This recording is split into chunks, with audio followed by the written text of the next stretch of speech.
மாநிலங்களோட உயர் மூச்சா இருக்கிற நிதி உரிமைக்கு வேட்டு வைக்கும். தற்போது ஜிஎஸ்டி முறை சீர்திருத்தம் செய்யப்படும். சிறுபான்மையின மக்களுக்கு எதிரான சட்டங்கள் ரத்து செய்யப்படும். ஒரே நாடு ஒரே தேர்தல்ங்கிற பேர்ல ஜனநாயகத்திற்கு சவக்குழி தோன்றக்கூடிய முயற்சி நிறுத்தப்படும். உலக பொதுமுறையான திருக்குறளை தேசிய நூலாக அறிவிக்கப்படும். ஒன்றிய அரசு பணி தேர்வுகள் ஒன்றிய அலுவலகங்களில் தமிழ் மொழியில பயின்ற நமது இளைஞர்களுக்கு இடம் உறுதி செய்யப்படும்.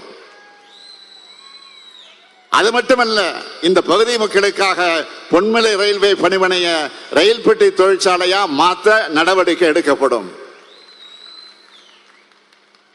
ஆத்தூர் ரயில் நிலையம் முதல் பெரம்பலூர் ரயில் நிலையம் வர புதிய அகல ரயில் பாதை அமைக்க ஆவணம் செய்யப்படும். நம்முடைய அமைச்சர் தம்பி மகேஷ் அடிக்கடி கோரிக்கை வைக்கக்கூடியது என்னன்னு கேட்டீங்கன்னா, தேசிய நெடுஞ்சாலையில பால் பண்ணை முதல் துவாக்குடி வர உயர்மட்ட சாலை அமைக்கப்படும். அது மட்டுமல்ல, தேர்தல் அறிக்கையில சொல்லாத ஒன்றையும் இங்க ஒரு வாக்குறுதியா கொடுக்க விரும்புறேன். அந்த உயர்மட்ட சாலை அமைப்பதோடு அணுகு சாலையும் அமைக்கப்படும். இப்படி மக்களுக்கான திட்டங்களை சிந்தித்து செயல்படுத்தக்கூடிய அளவிற்கு பாடுபடக்கூடியவர்கள் தான் நாம். ஆனா தமிழ்நாட்டில் சொல்றதுக்குன்னு எதுவுமே இல்லாத ஆட்சியை நடத்தினவர் தான் நம்முடைய பாரத பிரதமர் நரேந்திர மோடி அவர்கள். அவரால் சாதனைகளை சொல்ல முடியல. மேடைக்கு மேடை என்ன சொல்றாரு? 10 ஆண்டு நான் ஊழலற்ற அரசாங்கத்தை நடத்துறேன்னு சொல்றாரு. பாஜக ஆட்சியில் நடந்த ஊழல்களை பத்தி நாம மட்டுமல்ல, நாடு முழுக்க கேள்வி கேட்டாலும் அவரால் பதில் சொல்ல முடியல. இந்த 10 ஆண்டு ஆட்சியில ஊழல்கள் ஒன்றா ரெண்டா நான் எடுத்து சொல்ல, அதுக்கு இமாலய எடுத்து காட்டுதான்.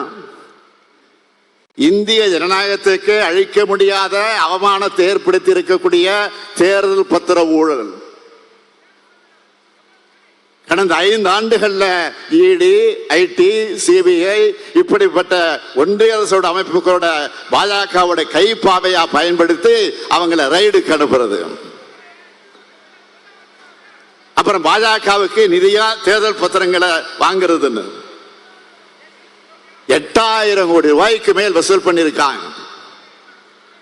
வரலாற்றிலே இப்படி வசூல் நடந்ததில்லை. அது மட்டுமல்ல, சிஏஜி அறிக்கை வந்துச்சு. பாரத் மாலா திட்ட ஊழல், துவாரகா விரைவு பாதை கட்டுமான திட்ட ஊழல், சுங்கச்சாவடி கட்டண ஊழல், ஆயுஷ்மான் பாரத் திட்ட ஊழல், ஓய்வூதிய திட்ட ஊழல், HAL விமான வடிவமைப்பு திட்ட ஊழல், 7 லட்சம் கோடி ரூபாய்க்கு முறைகேடு நடந்திருக்கிறதாக சிஏஜி அறிக்கை வெளியிட்டுச்சு.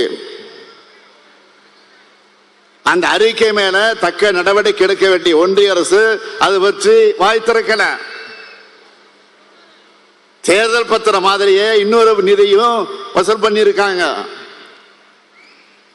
அதுவும் PM கேஷ் ஃபண்ட்ஸ் அதுக்கு பேர் வச்சாங்க. அப்படி ஒரு பேரை வச்சு அதை வசூல் பண்ணிருக்காங்க. அது பத்தின அத்தனை ரகசியங்களும் ஜூன் மாசம் இந்தியா கூட்டணி ஆட்சிக்கு வந்ததும் அம்பலமாக போகிறது. அதே மாதிரி ரஃபேல் ஊழல், அதனுடைய ரகசியமும் நிச்சயமாக வெளியே வரும். இப்படிப்பட்ட ஊழல் ஆட்சியை நடத்தின பிரதமர் நரேந்திர மோடி அவர்களை ஊழலை பத்தி பேசலாமா? பாஜக ஊழல்களை மறைக்க நேற்று இரவு டெல்லி முதலமைச்சர் அரவிந்த் கெஜ்ரிவாலை கைது செஞ்சிருக்கிறாங்க. என்ன காரணம்? பாஜகவோட தோல்வி பயம் தான் ஒரே காரணம். டெல்லி துணை முதலமைச்சர் மணீஷ் சிசோடியாவை கைது செஞ்சு 13 மாசங்களாக சிறையில் இருக்கிறார். போன மாசம் ஜார்க்கண்ட் முதலமைச்சர் ஹேமந்த் சோரன் அவர்கள் கைது செய்யப்பட்டு சிறையில் இருக்கிறார். இப்போ அரவிந்த் கெஜ்ரிவால் அப்பட்டமான பழிவாங்க நடவடிக்கை இல்லையா இது? தனக்கு எதிராக இந்தியா என்ற வலிமையான கூட்டணிய எதிர்கட்சிகள் அமைச்சிட்டாங்கல்ல. மக்கள் பாஜகவுக்கு எதிராக ஒன்று திரள ஆரம்பிச்சுட்டாங்களே என்கிற அந்த பயத்துல தவறுகளுக்கு மேல் தவறுகளை செஞ்சுட்டு வருது பாஜக தலைமை.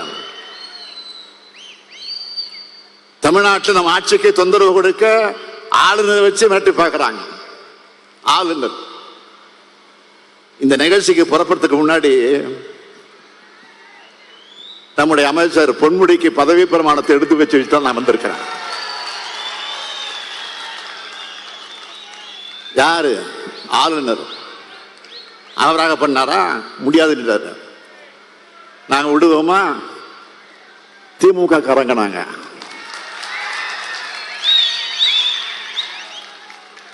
நீதிமன்றத்துக்கு போனோம். உச்ச நீதிமன்றத்தில் என்ன நேற்றைக்கு நீதிமன்றத்தில் வாதம் நடந்துச்சு.